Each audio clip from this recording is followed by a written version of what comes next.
The Minister spoke about the sacrifices of Irish people, and yes, there were sacrifices, but they were disproportionate, and there were certain groups in society who did the sacrificing. They still are, while austerity passed others by. We have to keep human beings in mind, not customers and not just profit.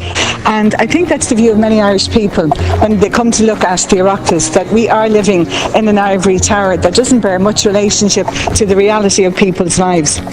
I don't know how Irish water can continue. I think it is an overpriced quango, and I'm looking at perfectly good accommodation boarded up.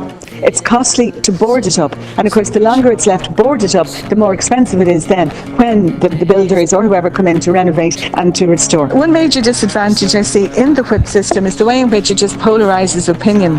It's almost like a herd mentality that you must vote a certain way. Far more important is the whole issue of justice, and the issue of justice delayed and justice denied to individuals and families who were seriously let down by the system in this country. And it's very, very difficult for people, for ordinary people, to accept the cuts and the sacrifices when they see that those whose greed and corruption caused the devastation, that there is no effect on them, little or no effect on their lifestyle.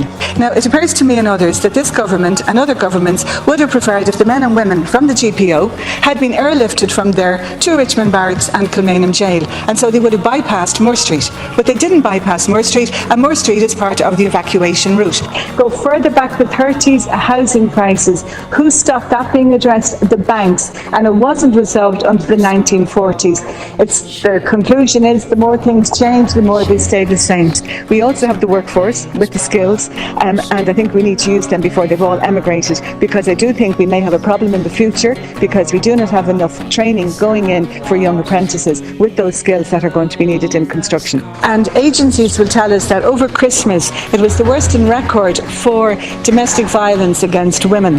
The word unprecedented was used. Dublin Central, which have higher numbers of lone parents than anywhere else in the country. I know many of them, and these are real people with real stories, and they have very real fears about what is being proposed here now for them and for their children. And it's good that you have confirmed that the enhanced card will be available to the ladies from the Magdalene laundries. But isn't it a shame that once again there was more stress and tension brought into their lives? Decisions were made and decisions were not made, but they were disastrous. And the only analogy is the one of Nero fiddling while Rome burned. And the horrible irony is that all these austerity measures could have been avoided. Because I know only too well, from my own constituency particularly, that the people who have been suffering most because of recent budgets are children and vulnerable people. Now, the Grand Canal does have a little bit more, but I do think in terms of lack of activity, the Royal Canal is the poor relation, as it were. The key is persistent action, because otherwise Mr. Corey's tragic death last week is just last week's story, and it doesn't go any further, and we will see further tragedies. I was outside yesterday at the lone parent families protest outside. They make up 60% of the families in emergency accommodation, and in July a further 30,000 one-parent households are going to be affected by the last phase of the one-parent family payment reform. No one should be discriminated against on the basis of their sexuality, their gender, their religious beliefs or none, or their ethnicity. So as far as I'm concerned, that is what this bill is about.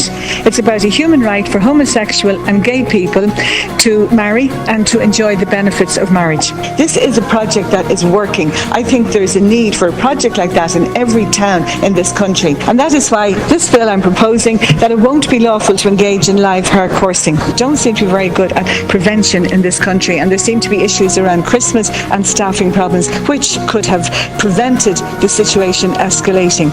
And as Ireland is totally supportive of the developing world having access to clean water and at no cost, I think our citizens deserve the same.